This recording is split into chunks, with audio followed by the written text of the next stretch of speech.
بسم الله الرحمن الرحيم الحمد لله رب العالمين وأصلي وأسلم على أشرف الأنبياء والمرسلين نبينا محمد وعلى آله وصحبه أجمعين أما بعد مرحبا بكم جميعا bienvenue à tous à nouveau dans cette assise-là où Inch'Allah Ta'ala on va traiter, on va parler d'un hadith immense du prophète alayhi salatu wassalam et qu'on a malheureusement l'habitude de négliger lorsqu'on est en temps d'aisance. Lorsqu'on est en temps d'aisance et lorsque tout va bien dans nos vies, généralement on est enclin à l'insouciance, mais encore plus lorsque il s'agit de la religion et des textes qui nous rappellent les bienfaits dans lesquels nous sommes. Et donc Allah subhanahu wa ta'ala nous envoie ces périodes-là de difficulté pour que ça nous fasse des rappels, pour que ça nous serve de rappel et ça nous serve de rappel à l'ordre.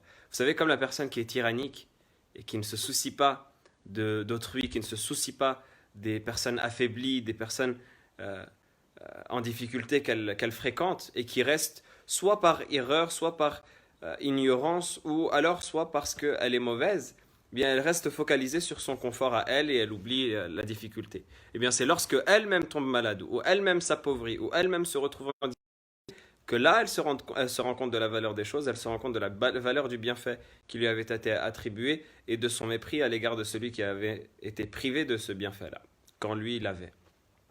Et donc de la même manière, Allah subhanahu wa ta'ala nous envoie ces salves d'épreuves et des difficultés pour nous rappeler la situation dans laquelle on était, la situation dans laquelle on est, la situation dans laquelle on sera, parce que, bi'idhnillah, tout cela va disparaître.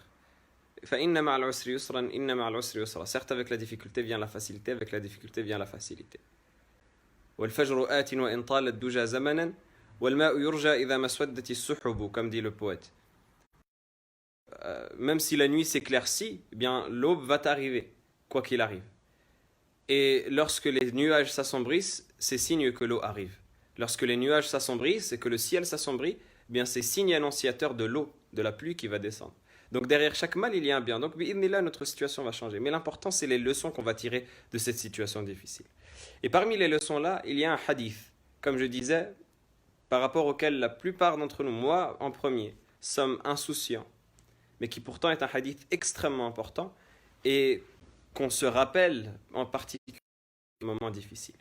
Le prophète sallallahu alayhi wa sallam dit dans le hadith « Man asbaha minkum aminan fi sirbihi, mu'afan fi jasadihi, عنده قوت يومه فكأنما حيزت له الدنيا بأجمعها. Le prophète sallallahu alayhi wa sallam il dit celui d'entre vous qui se lève en sécurité dans son lieu d'habitation, en bonne santé dans son corps et qui a la subsistance de sa journée, eh bien c'est comme si tout le bas monde lui avait été rassemblé.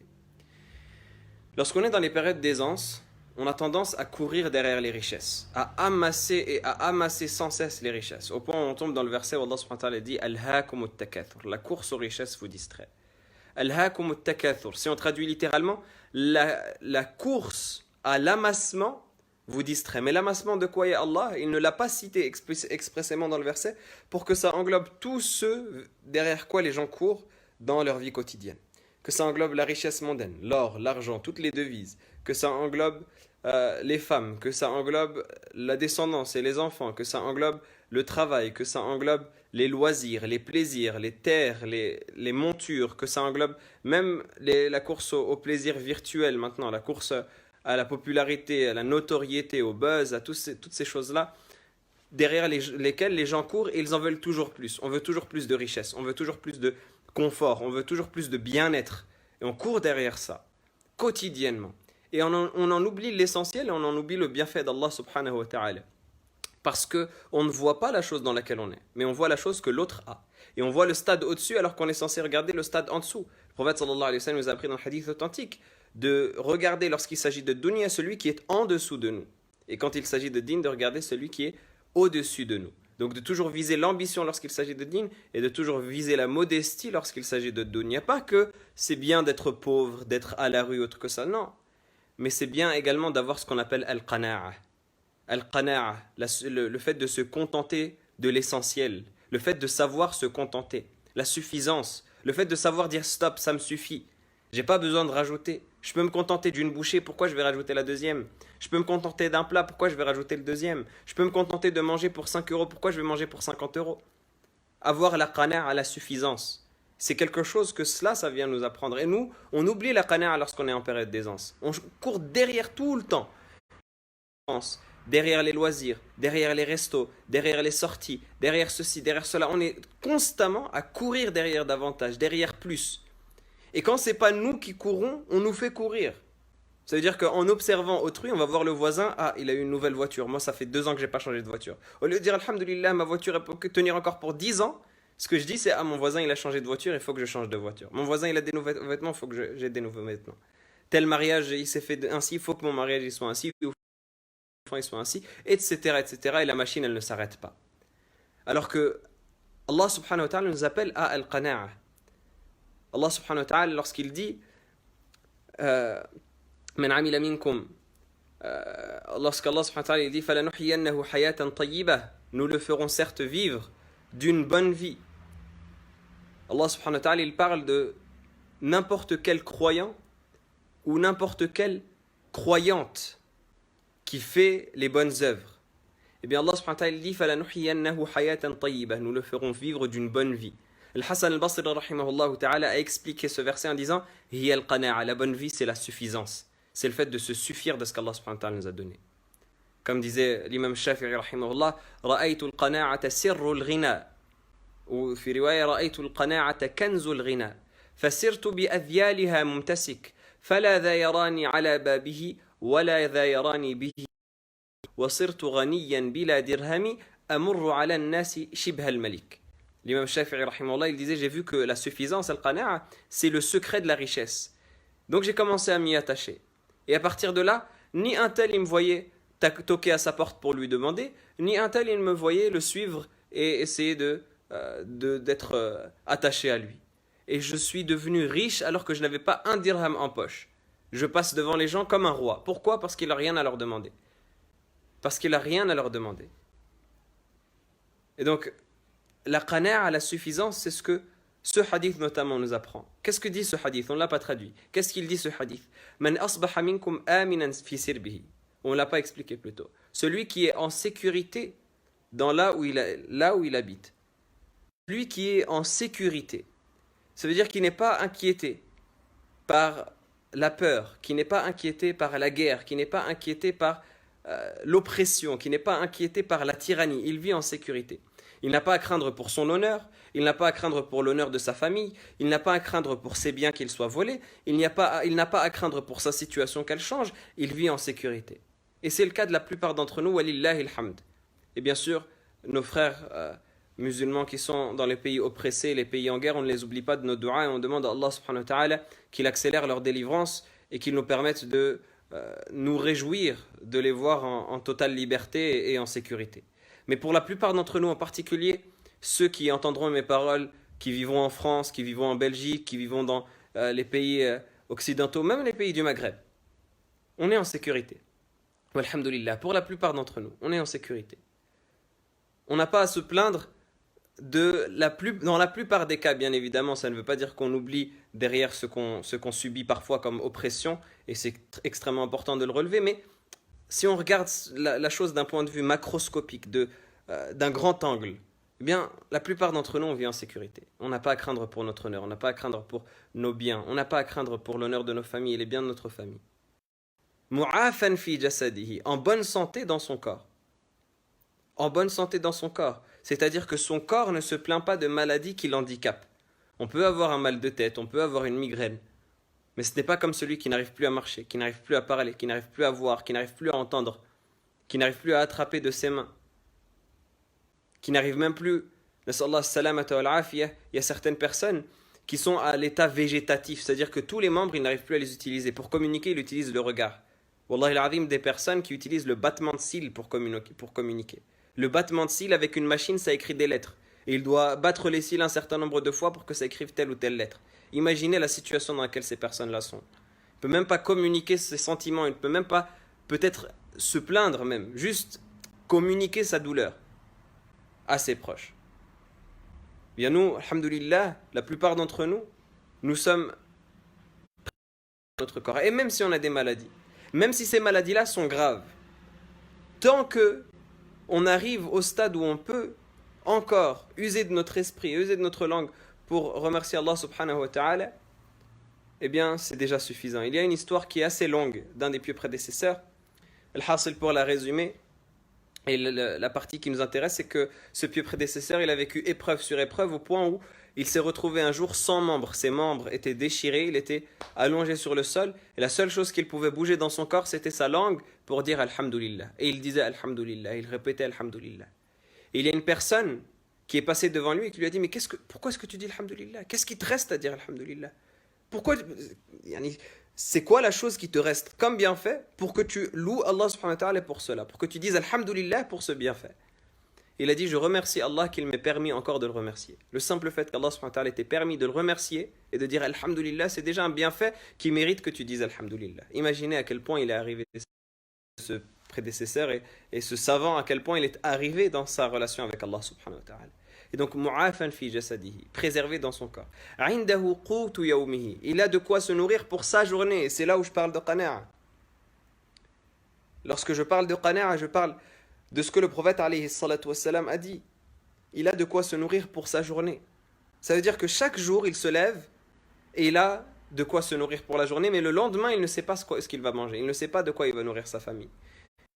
Il a sa confiance en Allah subhanahu wa ta'ala. Et le lendemain, Allah azza wa jalla lui donne son rizq et ainsi de suite.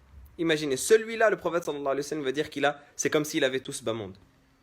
Parce qu'il a placé sa confiance en Allah subhanahu wa ta'ala. Malgré le fait qu'il ne sait même pas ce qu'il va manger pour demain. Indahu qutu yawmihi. Il a de quoi manger pour sa journée. Il n'a pas de quoi manger pour le lendemain. On pourrait expliquer ce hadith également pour dire qu'à l'année, il a de quoi manger, de quoi subvenir à ses besoins. Mais expliquons-le d'une manière différente. Il a de quoi manger pour sa journée. Prenons la chose au sens apparent. C'est-à-dire que le lendemain, il ne sait pas de quoi il va manger. Eh bien, celui-là, il est considéré comme chanceux dans ce hadith. Parce qu'il place sa confiance en Allah subhanahu wa ta'ala et qu'il sait qu'Allah azza wa jalla ne le perdra pas.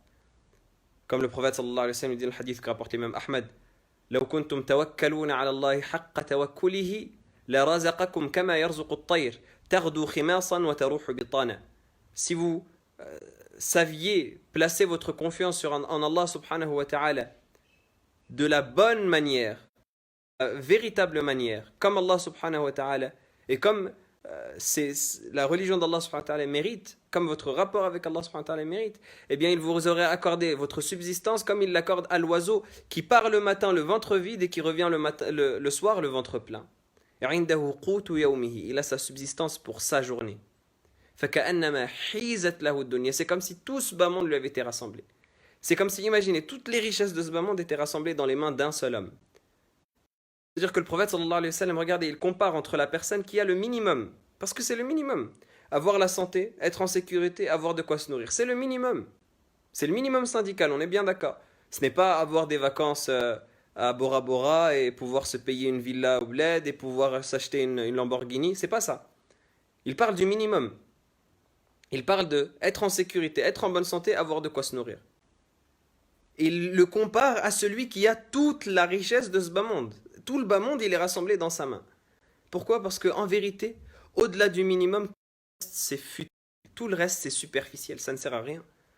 Et la vérité, c'est la richesse del qana'a. Vous savez, dans le verset où Allah subhanahu wa ta'ala, il dit « وَوَجَدَكَ عَائِلًا فَأَغْنَى » et il t'a trouvé pauvre et il t'a enrichi. Les savants, ils expliquent ce verset à la lumière de la vie du prophète alayhi salatu wassalam. Certes, il y a eu des moments où le prophète sallallahu alayhi wa sallam était riche. Mais même ces moments-là, le prophète alayhi salatu wassalam, il donnait sa richesse à qui voulait. Il donnait sa richesse et il ne refusait jamais quoi que ce soit qui lui avait été demandé pour Allah subhanahu wa ta'ala. Au point où il est dit dans le hadith que rapporte l'imam Muslim dans son sahih, qu'un homme est venu demander au prophète sallallahu alayhi wa sallam du bétail. Et il est dit dans le hadith, فَأَعْطَاهُ غَنَمًا بَيْنَ جَبَلَيْنِ. Il lui a donné l'équivalent d'un troupeau tellement grand qu'il couvrait toute une vallée entre deux montagnes. Ça, c'était le prophète alayhi salatu wassalam. Mais la plupart sallallahu alayhi wa sallam était pauvre. Au point où le prophète alayhi salatu wassalam, un jour, lorsque les compagnons, comme c'est rapporté dans Tirmidhi avec une chaîne de transmission authentique, lorsque les compagnons ils sont venus se plaindre, ils lui ont dit, Ya Rasulallah, invoque Allah subhanahu wa ta'ala pour nous, ne vois-tu pas ce qui nous a touché comme famine? Et ils ont levé leur qamis et ils avaient une pierre attachée sur leur ventre pour calmer leur faim et calmer leur estomac. La douleur de leur estomac, ils l'avaient calmée en attachant une pierre sur leur ventre. Et le prophète sallallahu alayhi wa sallam n'a pas répondu, il a juste levé son qamis et il y avait deux pierres. qui était attaché sur son ventre. C'était ainsi que le prophète sallallahu alayhi wa sallam était. Il est rapporté dans Tabarani que le prophète sallallahu alayhi wa sallam il enseignait Surat An-Nisa aux gens de Koufa et qu'il avait sur son ventre une pierre pour calmer sa faim pendant qu'il leur enseignait le Coran. Il est rapporté du prophète alayhi salatu wassalam qu'il dormait sur un tapis de paille et lorsque Omar ibn Khattab radiyallahu ta'ala anhu il l'a vu, il a pleuré, il a dit Ya Rasulallah. Le prophète sallallahu alayhi wa sallam il dit Ma yubkika Omar, qu'est-ce qui te fait pleurer Omar? Il dit Ya Rasulallah, Kisra et Khosroès et Héraclès et tous les Allah, et tu es le messager d'Allah. Et le prophète sallallahu alayhi wa sallam de lui répondre Ya Omar, ama tarda an takuna lahum ad-dunya wa lana al-akhirah. Oh Omar, tu n'es pas satisfait que l'au-delà soit pour nous tandis que la vie d'ici-bas elle est pour eux. La vie d'ici-bas elle est pour eux, on leur laisse, mais l'au-delà c'est pour nous. C'était cela le prophète sallallahu alayhi wa sallam. La plupart du temps il était pauvre. Et donc comment on explique le verset où Allah subhanahu wa ta'ala il dit wa wajadaka ra'ilan fa'aghna, il t'a trouvé pauvre et il t'a enrichi. Il t'a enrichi principalement, les savants disent, avec la richesse de al-qana'a, la richesse de la suffisance, le fait de se suffire de ce qu'Allah subhanahu wa ta'ala nous donne comme subsistance, le fait de se suffire de ce qu'Allah subhanahu wa ta'ala nous donne comme rizq, c'est cela la plus grande des richesses, et c'est cela que le prophète sallallahu alayhi wa sallam a reçu comme richesse, qu'il l'a comblé, plus que l'argent qu'il a profité de son épouse Aïcha radhiyallahu ta'ala anha, plus que l'argent qu'il a profité des conquêtes islamiques, plus que l'argent qu'il a profité lorsque Médine s'est établie, plus que tout cela. Le prophète sallallahu alayhi wa sallam n'avait pas besoin de tout cela sauf pour donner victoire à l'islam et pour remplir Bayt Mal al-Muslimin, pour remplir la caisse commune des croyants. Il ne profitait en rien de cet argent pour lui-même. Mais la chose qu'il avait par rapport à lui-même, c'était al-qana'a, c'était la suffisance. Et c'est cela en vérité qui nous est profitable, comme on disait tout à l'heure, des vers de l'imam Shafi'i. Allah subhanahu wa ta'ala, il donne cette richesse à qui il veut et il élève par cette richesse qui il veut. Et c'est en vérité celui qui a cette richesse-là qui pourra profiter de ces trois éléments-là. La santé, la sécurité et d'avoir de quoi se nourrir dans la journée. Et en vérité, vous savez, ces crises sanitaires, ça nous rappelle à quel point ces bienfaits sont importants. Ces crises sanitaires où l'on a peur pour nous-mêmes, où l'on n'est plus en sécurité justement. On a perdu la sécurité parce que, avec toutes les informations qu'on entend, on se demande quand est-ce que ce sera notre tour. Chaque jour, on entend des milliers de morts dans tel pays, des milliers de morts dans tel autre pays. Rien qu'une discussion que j'avais il y a quelques minutes. 2000 morts dans tel pays que je ne citerai pas, 2000 morts dans un autre pays que je ne citerai pas. On se demande quand est-ce que ce sera notre tour. Et on voit que ça touche tout le monde, ça touche des gens qui sont jeunes. On disait que ça touchait que les personnes vieilles et les personnes en difficulté. Non. Le temps nous a démenti et le destin d'Allah subhanahu wa ta'ala nous a démenti. Ça touche des gens qui ont la vingtaine, la trentaine, ça touche des gens qui étaient en pleine santé sans aucun antécédent médical. Ça touche des gens qui sont à la fleur de l'âge. Et on se demande quand est-ce que ce sera notre tour. Donc on n'est pas en sécurité. Et on n'est pas en sécurité également parce que même si on vit, eh bien on ne sait pas comment est-ce que la situation économique, comment est-ce que la situation sociale sera après qu'on soit sorti de cette crise. Donc on a quelque peu, partiellement perdu cette sécurité, même si bifadlillahi ta'ala on n'est pas à plaindre par rapport à d'autres personnes de la communauté que je citais tout à l'heure, et on demande à Allah subhanahu wa ta'ala qu'il leur accorde la délivrance rapidement. Mais partiellement, dans une certaine mesure, on a perdu cette sécurité-là. Et donc on se remet en question sur les moments où on était en pleine sécurité, les moments où tout allait bien, où l'économie était prospère, où on avait chacun notre travail, notre salaire, où l'on pouvait sortir voir ses amis, voir la famille, voir ses proches. Ces moments-là où tout allait bien, eh bien on se pose la question. Qu'est-ce qu'on a fait de ces moments-là? Où est-ce qu'on était dans ces moments-là? Comment on profitait de ces moments-là? Khalik Meddin, on parle de la religion juste après. Mais déjà, par rapport au bienfait en lui-même, comment on en profitait? Est-ce que véritablement on voyait nos familles et nos proches comme il se devait? Est-ce que véritablement on profitait de notre temps avec notre famille, avec ceux qui sont dans notre famille? Le prophète sallallahu alayhi wa sallam dit Kafa bil mar'i ithman an yudayya man yaqut. Il suffit à l'homme comme péché de négliger ceux qu'il a sous sa responsabilité et ceux qu'il a comme responsabilité de nourrir. Donc déjà par rapport à nos responsabilités, notre quotidien, et ensuite bien évidemment, et c'est le plus important, par rapport à notre religion, à notre rapport à Allah subhanahu wa ta'ala, comment on était dans ces moments où tout allait bien? Comment on était dans ces moments où il n'y avait rien à craindre?